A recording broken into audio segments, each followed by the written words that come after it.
Fly ಬೆಳಕಿನಾಚೆಯ ಬೆಳಕು. ಎಷ್ಟು ಖುಷಿ ಆಯ್ತು ತಂಡದ ಜೊತೆಯಾಗಿದ್ದಕ್ಕಾಗಿ. ಏಪ್ರಿಲ್ 24ಕ್ಕೆ ಸಿನಿಮಾ ತೆರೆ ಮೇಲೆ ಬರ್ತಾ ಇದೆ. ಎಲ್ರಿಗೂ ನಮಸ್ಕಾರ. ಫೈರ್ ಫ್ಲೈ ಈ ತಿಂಗಳು 24ನೇ ತಾರೀಕು ರಿಲೀಸ್ ಆಗುತ್ತೆ. ಎಲ್ಲರೂ ನೋಡುವಂತ ಸಿನಿಮಾ. ನನಗೆ ಸಿನಿಮಾಗಿಂತ ಸಿನಿಮಾ ಪ್ರೊಡಕ್ಷನ್ ಬಗ್ಗೆ ಒಂಚೂರು ಹೇಳೋಣ ಅಂತ ಆಸಕ್ತಿ. ಮೊದಲನೇ ದಿನ ನನ್ಗೊಂದು ಕಾಲ್ ಬರುತ್ತೆ, ನೀವು ಸಿನಿ ಮತ್ತು ಪ್ರೊಡಕ್ಷನ್ ಅಲ್ಲಿ ಒಂದು ಪಾತ್ರ ಮಾಡ್ಬೇಕಾಗತ್ತೆ, ಅವೈಲಬಲ್ ಇದ್ದೀರಾ ಅಂತ. ನನಗೆ ಎಷ್ಟು ಖುಷಿ ಆಗೋಯ್ತು ಅಂದ್ರೆ ಆ ಹೆಸರು ಕೇಳಿದ ತಕ್ಷಣನೇ ಏನ್ ಹೇಳ್ತಾ ಇದ್ದಾರೆ ಅಂತ ಗೊತ್ತಿಲ್ಲ. ಸರ್ ಖಂಡಿತ ಇದ್ದೀನಿ ಅಂತ ಅಂದೆ. ಸರಿ, ನಾಳೆ ಡೈರೆಕ್ಟ್ರು ಮಾತಾಡ್ತಾರೆ ಅಂದ್ರು. ಎಲ್ಲಿ ನೈಸ್ ರೋಡ್ ಹತ್ರ ಮೆಟ್ರೋ ಚಾನಲ್ ಇದೆ, ಮೆಟ್ರೋ ಇದೆಯಲ್ಲ, ಅಲ್ಲಿಗೆ ಬಂದ್ರು ಡೈರೆಕ್ಟ್ರನ್ನ ನೋಡಿಕೊಂಡು. ಬಂದು ಫುಟ್ಪಾತ್ ಮೇಲೆ ಕೂತ್ಕೊಂಡು ಕಥೆಯನ್ನ ಹೇಳಿದ್ರು.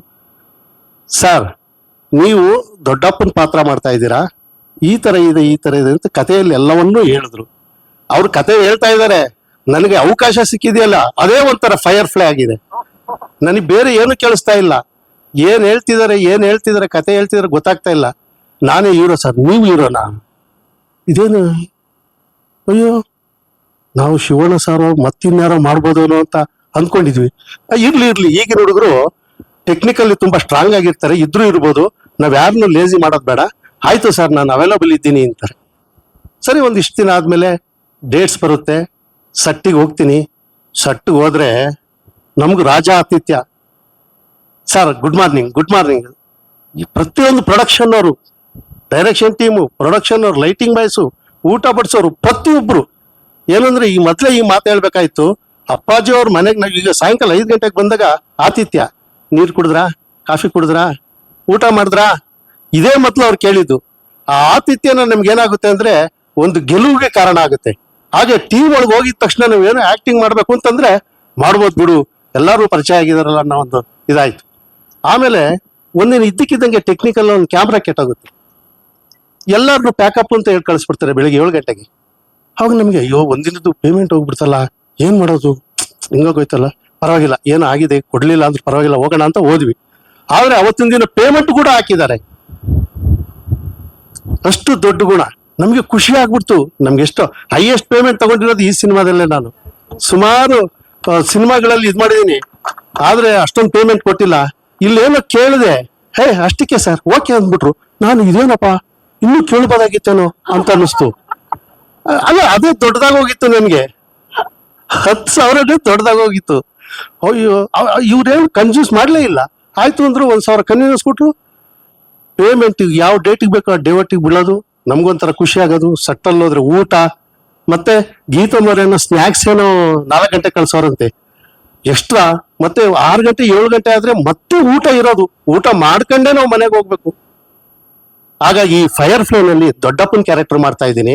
ದೊಡ್ಡಪ್ಪ ಅಂದ್ರೆ ಎಷ್ಟು ಒಳ್ಳೆ ದೊಡ್ಡಪ್ಪ ಅಂದ್ರೆ ಆಡಿಯನ್ಸ್ ಎಲ್ಲ ನೋಡಿದವರು, ದೊಡ್ಡಪ್ಪ ಅಂದ್ರೆ ಈಗಿರ್ಬೇಕು, ನಮ್ಗೆ ಇಂಥ ದೊಡ್ಡಪ್ಪ ಸಿಗ್ಬೇಕು. ನಾನು ಒಳ್ಳೆಯವನಾಗಿ ಅವನ ಹತ್ರ, ವ್ಯಕ್ತಿ ಹತ್ರ, ಹೀರೋ ಹತ್ರ ತುಂಬಾ ಚೆನ್ನಾಗಿರ್ತೀನಿ. ನಾನೇನು ಅವ್ನು ಕ್ಲಮ್ಸಿ ಮಾಡೋದಿಲ್ಲ. ಅವನೇನೇನು ಡಿಸ್ಟರ್ಬ್ ಮಾಡ್ತಾನೋ ಅದಕ್ಕೆಲ್ಲ ಇನ್ವಾಲ್ವ್ ಆಗಿರ್ತೀನಿ. ಕಥೆ ಹೇಳೋದು ಬೇಡ, ಸುಮ್ಮನೆ ಹೇಳಿದ್ದು. Okay sir, okay. ಆಮೇಲೆ ವಿಕ್ಕಿ ಸರ್ ಡೈರೆಕ್ಟ್ರು ತುಂಬಾ ಇಂಟೆಲಿಜೆಂಟ್ ಪರ್ಸನ್. ಅವರು ಸಟ್ಟಲ್ಲಿ ಹೆಂಗೆ ಅಂದ್ರೆ ಪ್ರತಿ ಒಂದನ್ನ ಡೀಟೇಲ್ಸ್ ಮುಂಚೆನೆ, ಸಿನಿಮಾಗಿಂತ ಮುಂಚೆನೆ ರೆಡಿ ಮಾಡ್ಕೊಂಡ್ ಬಂದಿದ್ದಾರೆ. ಹಾಗೆ ಬರ್ಬೇಕು, ಹಾಗೆ ಸೆಟ್ ಇರ್ಬೇಕು, ಹಾಗೆ ಕಲರ್ ಇದಿರ್ಬೇಕು. ಸಟ್ಟು ವರ್ಧನವರು ತುಂಬಾ ಚೆನ್ನಾಗಿ ಹಾಕಿದ್ದಾರೆ. ಮತ್ತೆ ಅವಿನಾಶ್ ಇದಾರಲ್ಲ DOP, ಅವ್ರು ಏನು ಅಯ್ಯೋ ತಿಂಡಿ ಊಟ ಮಾಡೋದ್ ಬಿಟ್ಟು ಬರೇ ಫ್ರೇಮ್ ನೋಡೋದು, ಹೀಗೆ ಇರ್ಬೇಕು, ಹೀಗೆ ಬರ್ಬೇಕು ಅಂತ ಒಂದೊಂದೇ ಟೇಕಲ್ಲಿ ಕ್ಲೀನ್ ಆಗಿ ಮುಗಿಸ್ಬಿಡೋರು. ಏನು ನಮ್ಗೆ ಟೆನ್ಷನ್ ಇತ್ತಿರ್ಲಿಲ್ಲ. ಹಾಗಾಗಿ ಎಲ್ಲರ ಹತ್ರನೂ ಕೇಳ್ಕೊಳ್ಳೋದು ಇಷ್ಟೇನೆ, 24ನೇ ತಾರೀಕು ಫೈರ್ ಫ್ಲೈ ರಿಲೀಸ್ ಆಗುತ್ತೆ. ನಿಮ್ಮ ಹತ್ತಿರದ ಚಿತ್ರಮಂದಿರಗಳಲ್ಲಿ ಎಲ್ಲರೂ ಹೋಗಿ ನೋಡಿ ಅಂತ ತಮ್ಮಲ್ಲಿ ಬೇಡ್ಕೋತಾ ಇದ್ದೇನೆ. ಆಮೇಲೆ ಇನ್ನೊಂದು ವಿಷಯ ಏನ್ ಹೇಳ್ಬೇಕು ಅಂದ್ರೆ, ಮಾಧ್ಯಮ ಮಿತ್ರರನ್ನ ಮರ್ತ್ಬಿಟ್ಟೆ. ನೀವೇ ಬೆನ್ನೆಲುಬು. ಯಾಕೆಂತಂದ್ರೆ ನೀವುಗಳೆಲ್ಲ ಒಂದ್ ಸ್ವಲ್ಪ ಯೂಟ್ಯೂಬ್ ಅಲ್ಲಿ, ಬೇರೆ ಬೇರೆ ಚಾನೆಲ್ಗಳಲ್ಲಿ ಪ್ರಚಾರ ಮಾಡಿದ್ರೆ ಹೆಚ್ಚು ಇದಾಗುತ್ತೆ. ಇದು ಏನಂದ್ರೆ ಎಲ್ಲ ಒಂದೇ ತರ ಸ್ಟೋರಿ ಇದೆ ಅಂತಲ್ಲ, ನಮ್ಮ ಮಾಮೂಲಿ ಸ್ಟೋರಿನೇ, ಆದ್ರೆ ಅದ್ಭುತವಾಗಿದೆ. ನಾವು ನೋಡಿದೀವಿ, ನಮ್ಮ ಪಾಠ ಅದ್ಭುತವಾಗಿದೆ. Okay, thank you sir. Yes ದೊಡ್ಡಪ್ಪ ಕಥೆ ಹೇಳ್ಬಾರ್ದು ಅಂತ ಹೇಳಿ ನಮ್ಮ ವಂಶಿಯವರು